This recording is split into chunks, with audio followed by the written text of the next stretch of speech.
Hey everybody, I'm going to make a quick video tonight. I'm going to be talking about the Star Trek Attack Wing updated suggested tournament format that WizKids put out a few days ago. I've kind of had some time to stew over it a little bit and started forming some opinions on what this really means and what it's about and if it's going to work out. So if you don't know, I guess WizKids have been watching the regionals for the last month or so. I noticed a very trend of large single ship kind of dreadnought builds, not least of which is my own, kind of dominating the regionals. And there's probably a good reason for that, is that it works really well. I mean, pretty much a Borg ship won all the events.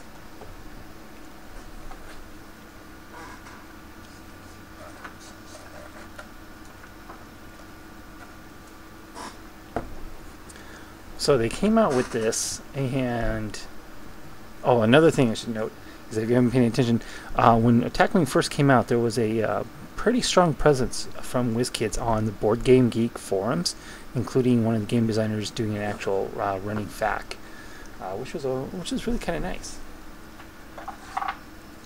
But just like in August, so it's been almost 3 months, that just kind of stopped happening. The designer went away and we haven't heard anything or any FAQ updates whatsoever. Even they did publish a FAQ on the actual website, but it was just the last updated FAQ in August, just in a PDF format, almost word for word straight from the forums.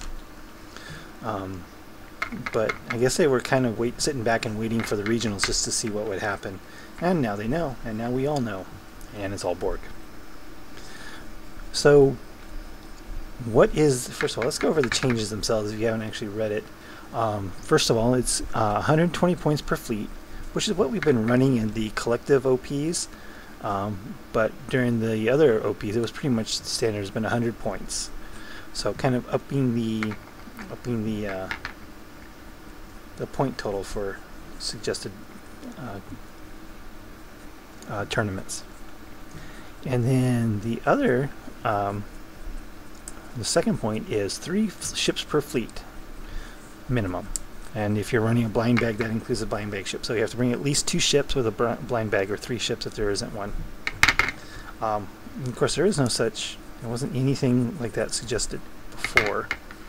And you notice that these are just suggestions. I mean, they're not like hard and fast tournament rules, but these are going to be suggestions for all OPs starting in November.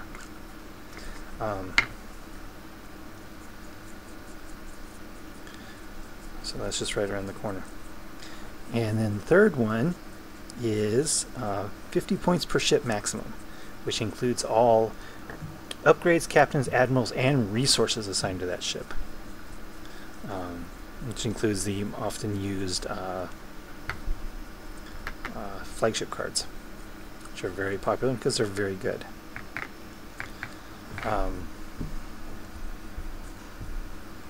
So, the exception to that being if the ship's base cost is over 43 points, which I think the only one right now that applies to is a named tactical cube, or you can have 8 points of upgrades,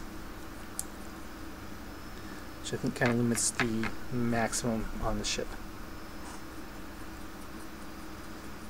It's like 54 or something like that for anything that starts with a base cost of 43. So those are really the important changes to the suggested tournament scene. And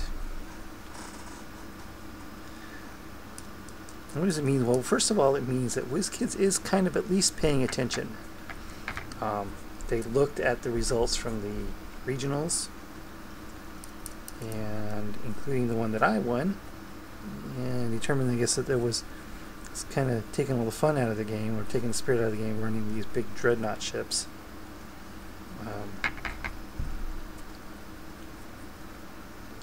So trying to add a little more variety into the overall, into the game.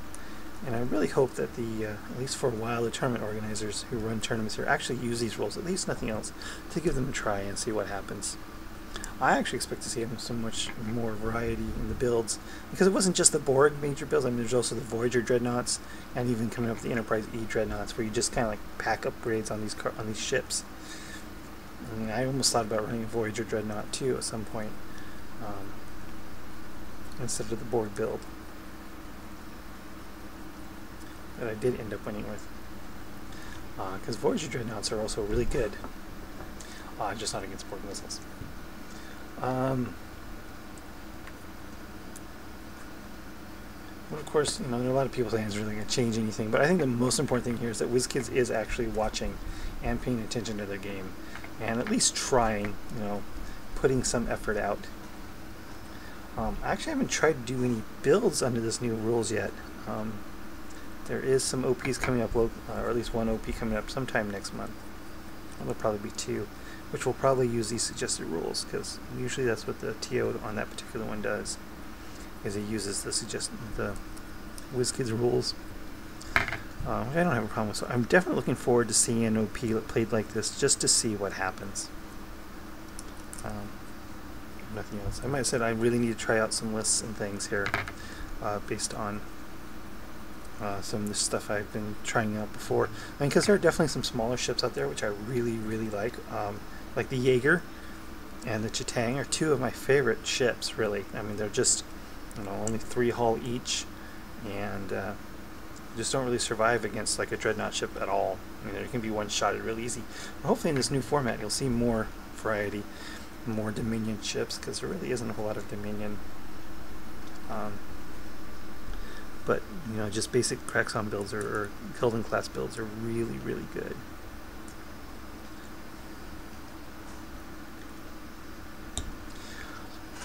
So I think this is going to help. I really think this is going to help Star Trek Attack Wing a lot, because there's been a lot of people just kind of getting pissed off at the Borg, because the Borg are really, and it's not really so much the Borg so much as it is the WizKids oversimplified scoring system, where they don't take account into anything but the stats. So basically on every Star Trek Attack Wing ship, the stats of a ship are the points of a ship are stats times 2, which if you doesn't really take into factor special abilities or like firing arcs or anything. It's just points times 2, stats times 2, which really doesn't work out very well. So the Borgs, if they're 360 arc and really great movement, should have some sort of points penalty on top of the stats, but they don't. And if they did, they'd probably be, they'd still probably be just as bad. They just wouldn't be quite as bad, because you couldn't stack the upgrades on them. So I guess I really don't have a whole lot to say, more than I thought. I'm really looking forward to some OPs with this, trying to see if there's going to be some more variety builds. I'm definitely looking forward to trying some new stuff, especially with the smaller ships, like the Jaeger and Chitang, which are two of my favorites, and seeing what we can stack on top of those. Because I think a Jaeger will work out very well in this format. That's just what I think.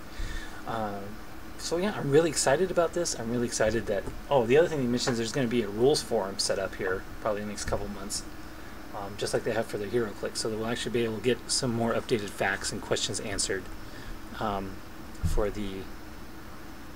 because there's lots of things that have to be, I think there's still lots of questions out there that need to be answered as far as cards and stuff that have been released. One of the most important ones, I think, is the price of the dorsal weapons array when you put it on a sideboard.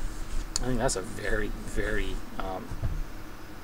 good question that needs a fact very quickly.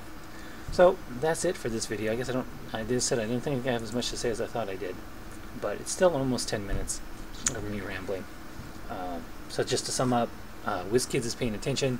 WizKids is trying to make the game more balanced, without having to go back and errata every single ship, which to me I think is the right way to go, instead of trying to fix and errata every card.